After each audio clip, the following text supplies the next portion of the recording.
but hour by hour. Almost every hour, we're learning something new about the virus as far as its complexion, as far as any additional new symptoms, as far as complications that may result as a result of this virus.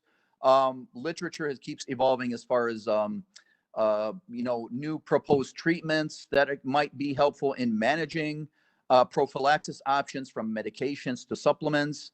We must make sure as pharmacists we remain up to date through continuous education, reviewing literature, reviewing research, because we will be focal points that will be continuously consulted by other healthcare professionals and by the patients at large on medication therapy options for the COVID pandemic. I'll leave a little caveat here to please make sure that you only follow reliable sources for your continuous education. Please don't necessarily rely on whatever you see on the news or whatever you see on social media, Facebook, what have you, because a lot of the sources that you will see will not be evidence-based and reliable, and you cannot rely on them to gain the information. So what I'm trying to preach here is please make sure you rely on reliable sources, evidence-based information to keep yourself up to date on the COVID virus. Now, I'm going to get a little bit into the clinical part simply because my background, ironically, is clinical pharmacy. And I'm going to say that one of the other evolving roles that really has helped with managing during the pandemic is clinical pharmacists pre the pandemic used to participate up in the wards in the hospitals and interdisciplinary team rounds as part of the multidisciplinary team led by the physician. But now, as a result of the pandemic, what has happened in the rounds across HMC units in the hospitals is there has been virtual participation of the clinical pharmacists in these MDT rounds, where they still participate, they still get consulted on interventions, on medication therapy options, on questions on medications, but it is done within a virtual manner, where once again, we're making sure we're taking all the proactive measures, but at the same token, we're still delivering our service the way we should as part of the healthcare team. Another important benefit that has been gained during this pandemic and managing during this pandemic for the clinical pharmacists is we are now having the clinical pharmacists be granted remote access to patient profiles from their offices or even from home, where instead of doing one-on-one in-person assessments with the patient, they can actually do the assessment online, and they also can do their medication reconciliation online. Now, having said that, normally as well pre the pandemic, when a clinical pharmacist does their assessment and their medication reconciliation, they normally do it in person with the patient. But now we have the option where the clinical pharmacist can do their interview and provide any patient education and counseling on medications, either virtually or over a telephonic consultation. Next, please. Okay, once again, like I said, clinical pharmacists, I have to talk a little clinical here, and this will benefit all of us, of course. One of the other measures that have been done that I also think really benefited the pharmacy profession, because it raises the profile that we are the medication therapy experts and we know which medication should be prioritized to be used, especially during this pandemic, is there has been restricted access to a few medications that are now part of the CDC hospital treatment protocol for COVID. And the restriction has been applied to hydroxychloroquine, which is in nature an antimalarial antirheumatic drug, azithromycin, which is an antibiotic, and oseltamivir, which is an antiviral. So for the time being during this pandemic, the decision has been made to restrict access to these drugs to only serve the purpose of dispensing by the ID physicians for our COVID patients, which are moderate to severe. Now, the question might come across, okay, Dr. Wissam, that's fine, we can restrict it. But what happens if we have patients that are taking this chronically for other conditions? Like I said, for example, for hydroxychloroquine, that's used normally for maintenance on malaria and rheumatoid arthritis. Well, the answer is very simple. Once again, this is a golden opportunity where we raise our profile as clinical pharmacists, and we will be consulted on what alternative medications we can use in the interim to replace these medications until, inshallah, the pandemic goes away and these medications will be readily accessible again. So here is where we can shine as a pharmacy team to showcase our skills and show that, yes, you can come to us. We're the medication experts. We will tell you what you can use instead. Another very proud thing I could share with the team is, because our profile has been raised so much and because we've gained a lot of recognition we're a lot more visible as part of the healthcare team, as Dr. Muhammad mentioned. There is also a working group in HMC that continuously reviews and updates the treatment guidelines and protocols for COVID-19 as a continuous thing based on the evolvement of the literature. And I'm proud to say that clinical pharmacists is actually a member of this IDT working group, where they are once again consulted on medications, on what options to choose, what would be the consequences, what would be the privileges. Proud to say once again that now pharmacists are even part of a corporation working group that are drafting and continuously reviewing guidelines and protocols for COVID-19. So kudos once again to our pharmacy profession. I am very proud of this. Next, please. Okay, looks like I'm going to finish on time for the most part, which is great. Here are some future roles that I am proposing personally for pharmacists that will also, once again, raise our profile, build our confidence, and help us manage during this pandemic.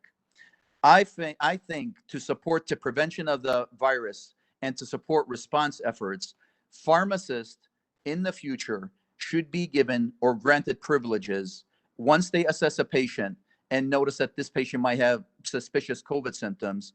Pharmacists should be allowed the privilege to order COVID tests, conduct COVID tests, and interpret the COVID test. And I say that, of course, upon us receiving the training on how to conduct point of care testing.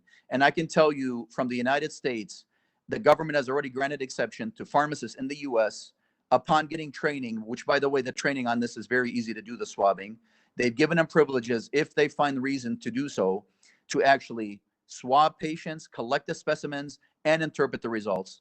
And when appropriate, I also suggest that once the vaccine is available, and I will just touch briefly on this as well, the vaccine is not available yet, ladies and gentlemen. All the rumors you're hearing about Russia rolling out the vaccine, yes, they're rolling out a vaccine, but please keep in mind that Russia totally bypassed the phase 3 trials, which is an essential component as part of the trial review for any given medication or vaccine to ensure safety and efficacy. So though Russia rolled it out, I'm glad to say that Qatar actually wasn't one of the countries that has accepted this vaccine, and that does not mean that the vaccine will be effective, and as a matter of fact, might be harmful. So what I can assure you is there is ongoing trials. There is a promising vaccine that is actually currently being studied in Oxford in collaboration with a drug company, I believe. And the preliminary information we're receiving through the FDA is, inshallah, if everything goes well, by early to middle next year, we will have a vaccine. So if we do, again, didn't mean to digress that long there, but if we do, I strongly believe that pharmacists should be granted immunization authority and should be granted testing authority to conduct point of care COVID-19 tests. Now, my final point for the presentation and the final role that I believe pharmacists should be given privilege to is I believe also in this pandemic, pharmacists should be authorized to conduct therapeutic interchange on products that might be running out of stock or like drug shortages as a result of the pandemic without physician authorization. Now, before anybody gets alarmed, I'm not saying totally doing this without having any arrangements. In my opinion, this can be done one of two ways. It can be done by setting up a collaborative practice agreement. And what this is an established agreement between a specific prescriber, designated prescriber, and a pharmacist or group of pharmacists, where pharmacists will be given privileges to do therapeutic interchanges either within a class of medications or different classes of medications as agreed upon and signed off by the physician and the pharmacist.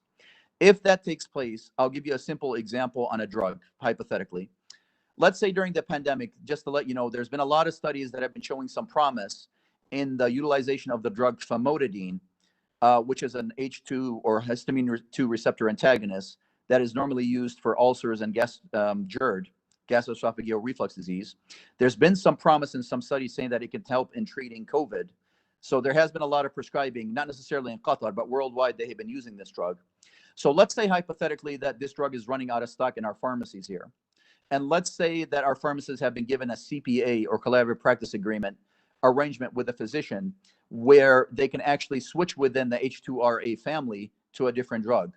The pharmacist in this case, what they can do is they can actually do the interchange, switch to another drug in the family if it's clinically appropriate based on the condition of the patient, based on any other morbidities, and they should be able to give the interchange themselves. Now, another option that would grant prescribing authority for pharmacists would be by granting authority by the government or the state itself, by the ministry. That what normally happens, and these are two examples I'm giving you as options that are taking place in the United States as well. I'm referring back to the US model. So in the US as well, there are some states within the country that have drug protocols with classes of medication that are, a pharmacist can be privileged to prescribe on their own as long as they meet all the requirements to prescribe these medications. So if we are granted such privileges here, we can optimize the service we provide to our patients, we can improve the quality of care, we can enhance the access of patients to healthcare, and we can ultimately raise the profile of pharmacy. I know I went 5 minutes over. Thank you very much once again for the opportunity. I'm proud to be a part of this pharmacy event. And if there's any questions, I am happy to answer them. Thank you very much. Thank you so much, Dr. Sam, for this informative presentation. It's really nice seeing, we always hear stories about the role of pharmacists in the COVID, but we didn't have like real life stories. So thank you so much for sharing this. Actually, I have here two questions in the Q&A box. Yes. One is asking, will taking the influenza vaccine make the immune system weaker for a short period, which will lead to being more exposed to COVID-19 infection? That's a very good question. And the answer is no, it will not, because the vaccination that's being provided is an inactivated virus. It's not a live virus. So if anything, if you take this vaccination, it will build your immune system and it will make it strong to fight any possible exposure to the influenza virus. But to be very clear, Marwa, and the person that asked the question, the influenza vaccine will not protect you from COVID. It will only protect you from the flu virus and will not protect you from any other possible viral strains that are out there in the atmosphere. Thank you, Doctor. There is another question. What can we as pharmacy students help in fighting this pandemic? Wow, that is a great question. Well, I can't spend a lot of time on that, but I think that we have come a long way in raising the profile of the pharmacy profession.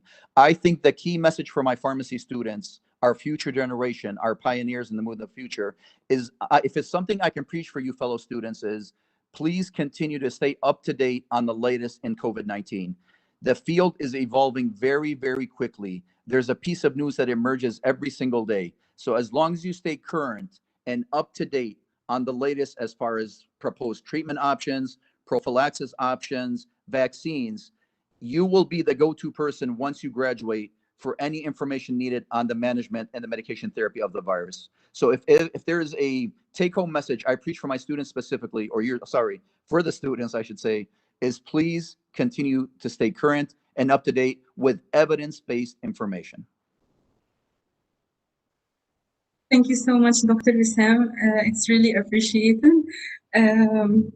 Now we're going to the next part of this event, which is a thank you video, which is prepared by the CPH students to all the pharmacists. Actually, this video took us like 3 to 4 weeks to prepare the script and film. And if we weren't in a pandemic, we would have filmed in a better way. I will be sharing it in a second.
Thank you all for watching. I just want to send special thanks to the video team and our media and marketing director, Tayma Hijazi, for this incredible video, and for all the class reps and all participants who were able, they could send us the video, and then we say, you need to repeat. So thank you. I want to thank them so much for their efforts in doing this video.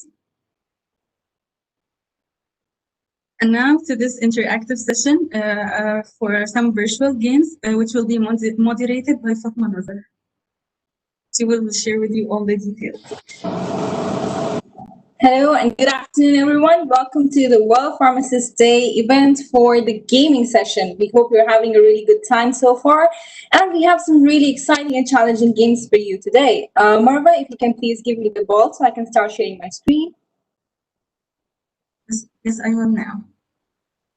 So our first game is going to be a Kahoot quiz. I would request everyone to please log into Kahoot using the link that I just sent, or you can even log into Kahoot using your mobile phones. Just go to Kahoot and enter the game pin that I'm going to show you right now.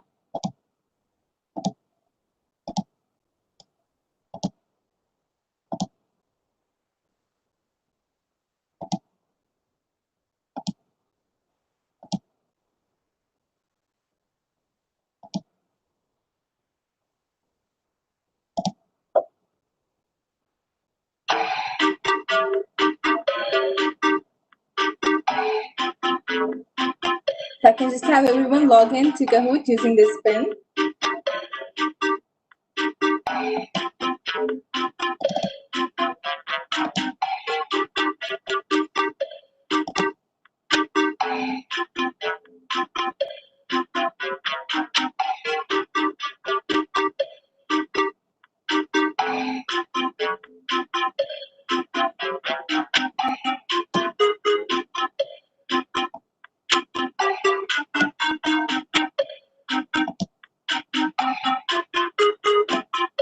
I'll just give 1 more minute so everyone can log in.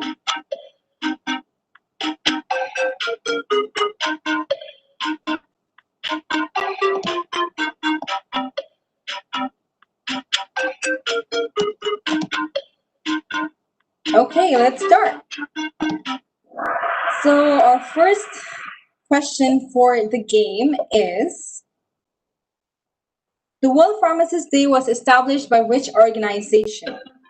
Is it FIP, International Pharmaceutical Federation, ASHP, American Society of Health System Pharmacists, American College of Clinical Pharmacists, ACCP, or International Pharmaceutical Federation for Students, IPSF? This was explained by the dean during his speech, so it should be easy and everyone should get it correct.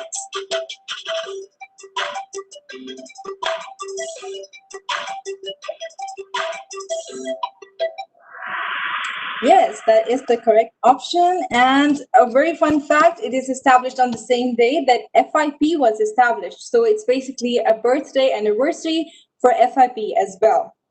Moving on to our next question.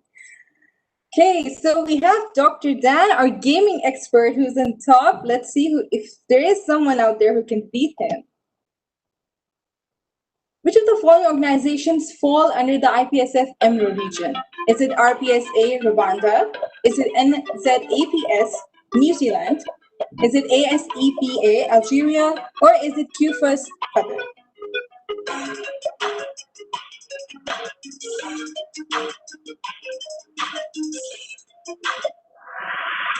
Correct. Okay. Rwanda does not fall under the EMRO region. It is on a totally different region. QFUS is the one which is representative in the EMRO region. Let's see.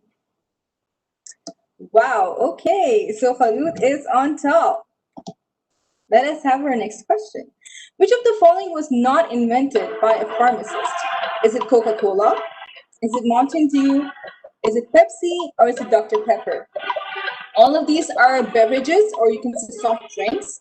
And one of them was not invented by a pharmacist or discovered by a pharmacist.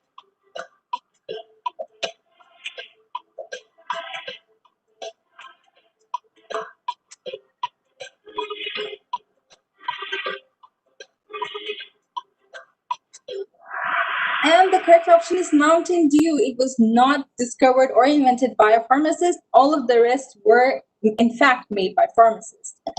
Let's see. Okay, Dr. Dan is back. Is it true or false? Do pharmacists perform compounding at the present?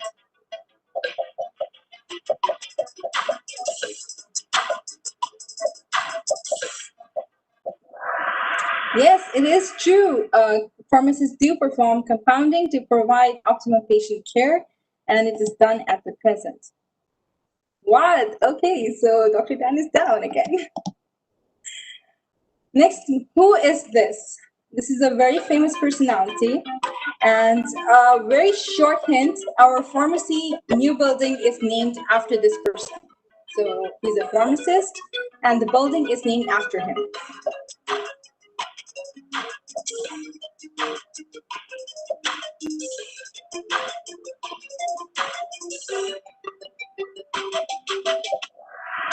Yes, correct. Ibn Battar is the pharmacist in picture over here, and the CPH new building is named after him. Let us see who we have. Okay, Wad is on top, then we have Dr. Dan, and then we have Emilet. And Aisha and Mariam are not far behind. Let's see, Ibn Battar's first book was. Now keep in mind that Ibn Battar is a pharmacist. So what would you think would be his first book, the first book that he wrote?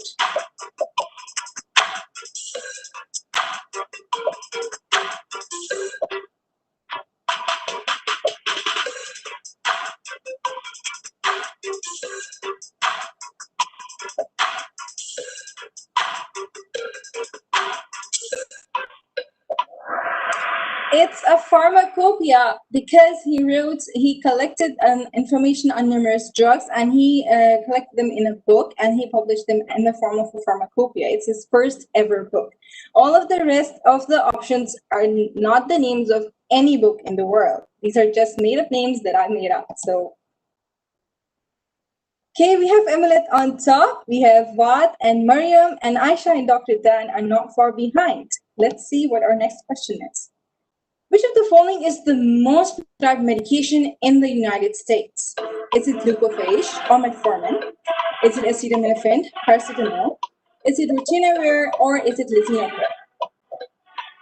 This is very, very easy because it's very common medication prescribed in the United States.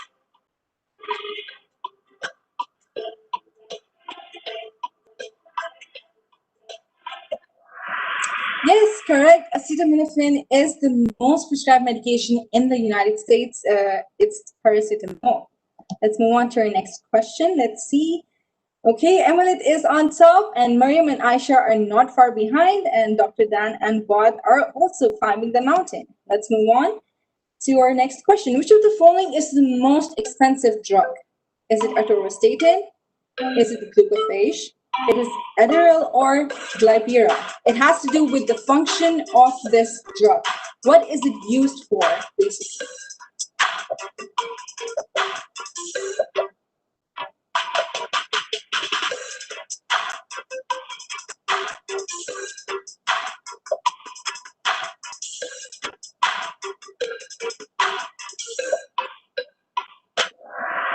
And the correct option is Glybera, and not many of people got that correct. Glybera is the most expensive drug in the world, with a single dose costing $1 million.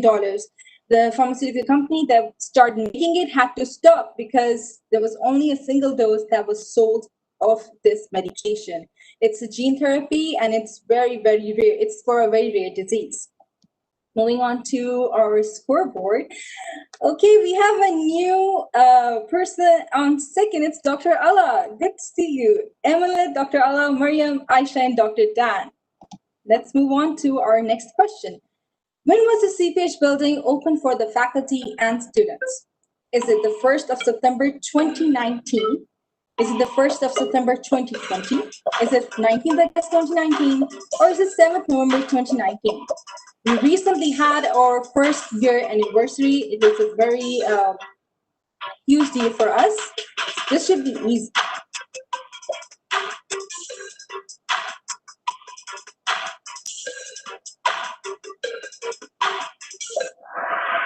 the correct option is 1st September 2019 was the day when the CPH building, the first CPH building was open for the students. So this was our last question for this Kahoot. Let's see who we have on our podium. So Maria, congratulations for being third.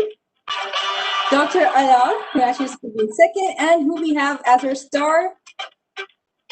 Evelyn, who got all the options correct, all the answers correct. Congratulations, and congratulations to Elena as well, Aisha and Dr. Dan. So this was all for the Kahoot quiz on this. Now we have a different game for you, and I would like you all to log into Kahoot again using a different pin.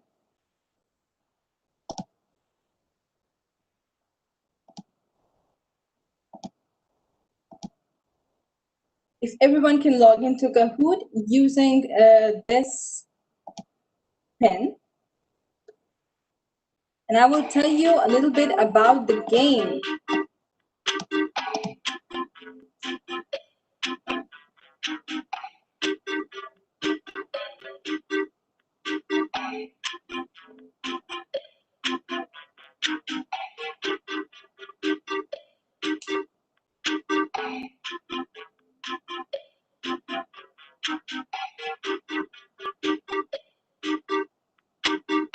So while everyone is logging in, let me explain to you what the game is.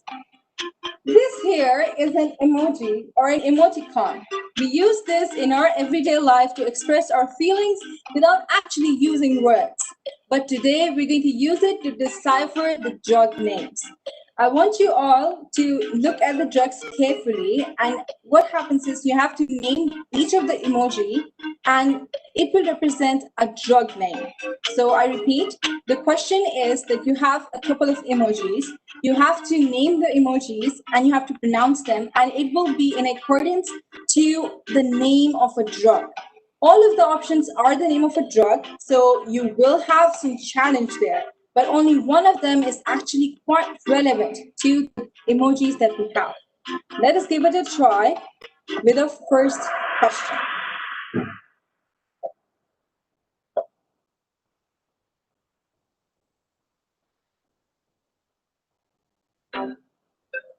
So here you have two emojis. So there's an emoji, the drug name has this, and then there's the V inside the drug name, and then it has this name of the emoji. Only one of them is actually quite relevant to the emojis that we have here.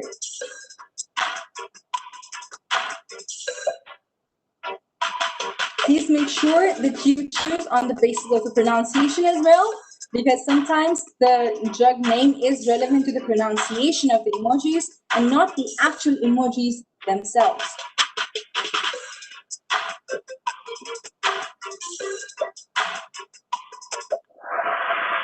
And that is correct. It is acyclovir.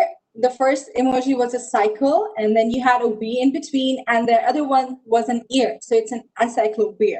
That's how this game is going to be. We had to put in a little bit of challenge for everyone. So let's see. We have Halima on top with Dr. Dan and Lana not far behind. Aisha and Taima are also catching up. Best of luck to the rest of the attendees as well. Let's see if we can solve this.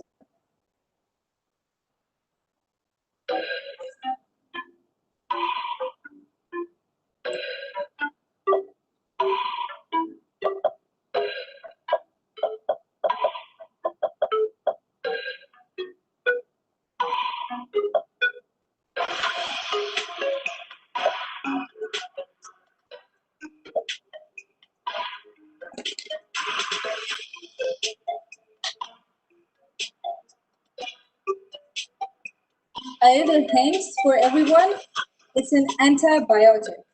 So this drug is an antibiotic. I know two of them are, so.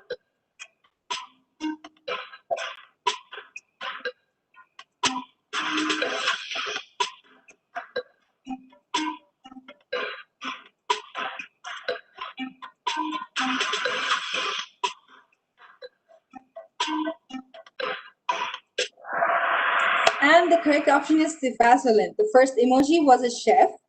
Then we have the word is, and then we have a violin. So it's shifazolin or sifazolin. This is how the game is, and let's see who got it correct this time. Okay, we have Halima on top with Mariam and Emilet on second and third, and Dr. Dan and Mara are not far behind. And so we have Sabah as well, who is also our contributing climber, and she's also catching up. Let's see our third question, and let's see if you can guess this. This is very easy, by the way. It's so easy. It's right there.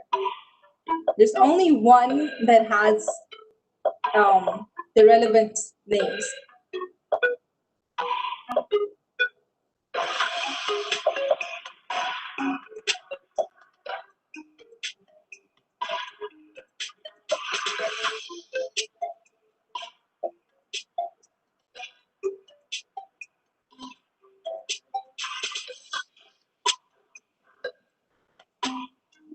Another hint, this is an antibiotic, and yes, it is doxycycline. I think everyone got that correct. There were dogs, there was a C, and there was a cycle, a person cycling, so it was doxycycline.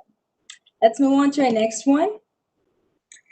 Okay, so we have Halima on top again with Mara and Zaina second and third. Dana is also catching up, and so is Dr. Dan. And we have Dr. Ziad as our highest climber as well. So we surely can see him on top 5 in the end. Let's move on to our next one, the fourth one. This is a bit of a challenge, but there's a huge hint over here. There's only one option that has that specific name. So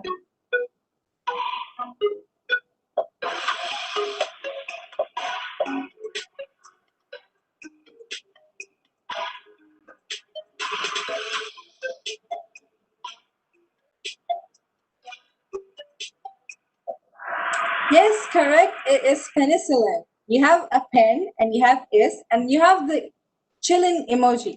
It's penicillin or pen is chilling. Moving on to our last one, let's see who we have on our scoreboard right now. Halima is again on top with Mara second and Dana third. Dr. Dan and Zaina are catching up. And we have Emilet who has a streak of 4 correct answers. Let's see what our last drug name is.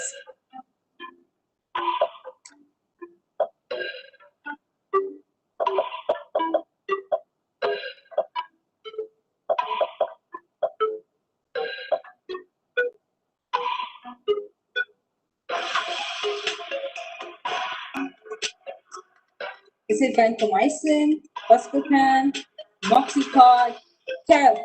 Only one of this is actually the correct and the relevant answer.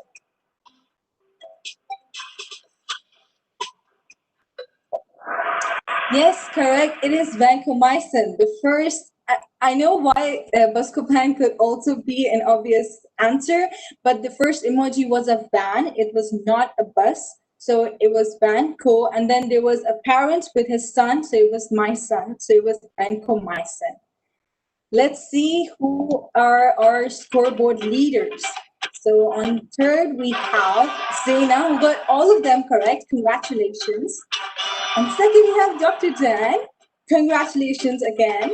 And on the first, we have Halima. Congratulations to all of you for getting all of them correct.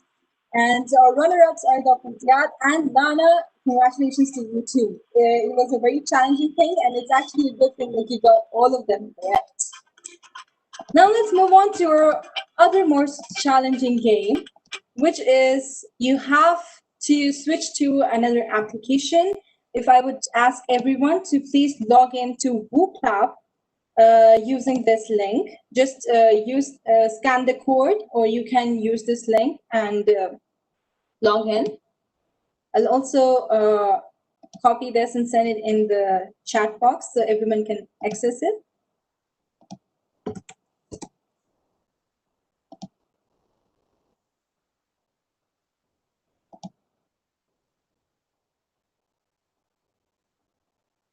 Okay, as everyone is accessing it, let me explain you the objective of this game. This is the most challenging game that we have in this segment. And it is, we will spin the wheel and you will have an alphabet. Your job is to sign in with the name of a drug and a disease from that alphabet. Please make sure that you write your name first, and then you write the drug name, and then you write the disease name. As Lana will monitoring you closely as who answers first and who answers correctly. You cannot make up names of drugs and diseases as you go. So you need to have correct drug and disease name, and it has to start with the alphabet that we give you. Okay, I'm just going to give everyone 1 more minute, and then we're going to proceed on.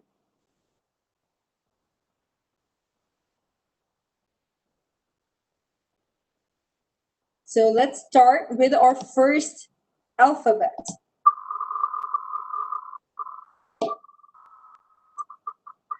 The alphabet is O. Your objective is to find a drug name and a disease name from this specific alphabet. So you have to name a drug and a disease from O. And please make sure to write your name first so we can know who is the winner in the end. That's a challenging one. Okay, we have Dr. Ziad as our first answer. It's olanzapine and osteoporosis, correct? Do we have any other participants? This is quite challenging.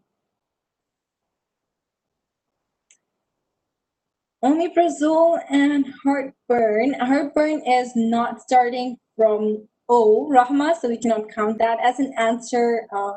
Dr. Allah, Parkinson. Oh, the Dr. Allah, the letter was O. So,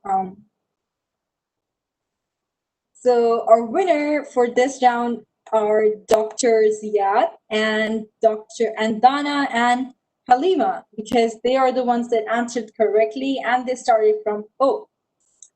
Let's move on to another round of the same game, and I'll choose an alphabet again.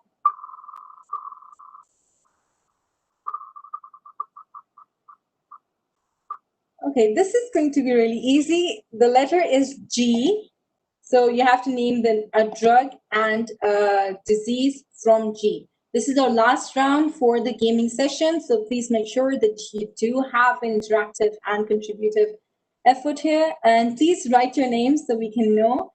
Dr. Ziad again, gabapentin and Graves' disease. Wow. Yes, okay. Then we have Dana, correct. Then we have Marwa, correct. Then we have Dr. Allah, correct. Halima, correct. And that is all. We have not seen a lot of contribution in this game, and I assume this is because this game is challenging and difficult. So, yes, Emilia, that is also correct. Gentamicin and gout. Mariam, gastritis, glyburide, yes, correct. We also had a drug right now that I just had in the previous session. It was Glybera, so you can also mention that. So our winner for this round is Dr. Ziad, Dana, and Marwa. And then on fourth, we have Dr. Allah and Halima. Congratulations to everyone. That's all that we have for the gaming sessions for you today. I really hope you enjoyed the session, and I really hope you had an interactive information as well as contribution from yourself. Let us move on to our next most exciting round, which is about the competition that we had among the CPA students, and my friend Marwa will tell you more about it. Fatima, can you make me the presenter?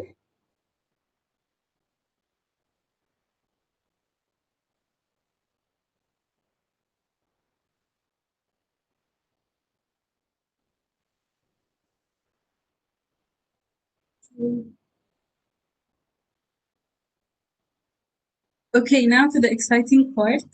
I think all the participants here are waiting for it.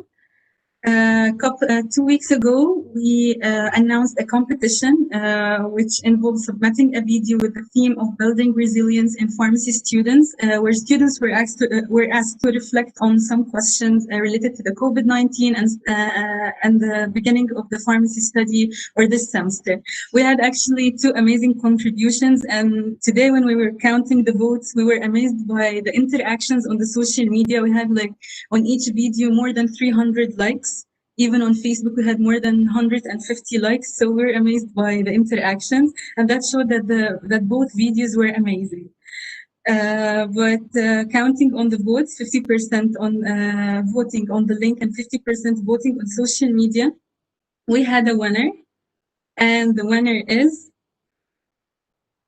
video won by Doha Akasha by 60.2%. The video was amazing. Thank you so much for your participation, and thanks also to Sana for her participation. Her video was amazing, and it had many likes, especially on the Instagram. I will now screen the video which Doha made.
So that was the winning video by Doha.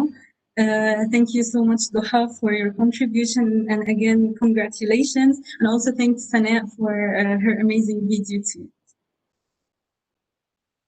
I think we came to the end of our event. I would like to thank you all so much for attending, for thanking our Dean, Dr. Muhammad Diab, Dr. Ala, and all the participants, all the contributions, and also thank Dr. Wissam for his amazing informative presentation. Would like to thank the QFIS team for their immense job the past 4 weeks when we planned to do this event. They did a really great job, and also thanks to Hind, although she's not here, but she managed to do incredible job. Last but not least, to thank the IT, because without them, we wouldn't have a fluid presentation. Does anyone want to say something before we end it? Dr. Ala, maybe? Yeah, just wanted to thank you, Marwa and Fatima, for leading today's event. You've done an amazing job. I also would like to say thanks to Dr. Wissam for his great presentation. And congratulations to the winners, Doha. Thank you, and inshallah, looking forward to next year's celebration, hopefully in person. Inshallah, it will be in person. Inshallah, we hope so, to have the events back on campus and see like real life faces. Inshallah. Thank you again and have a nice day.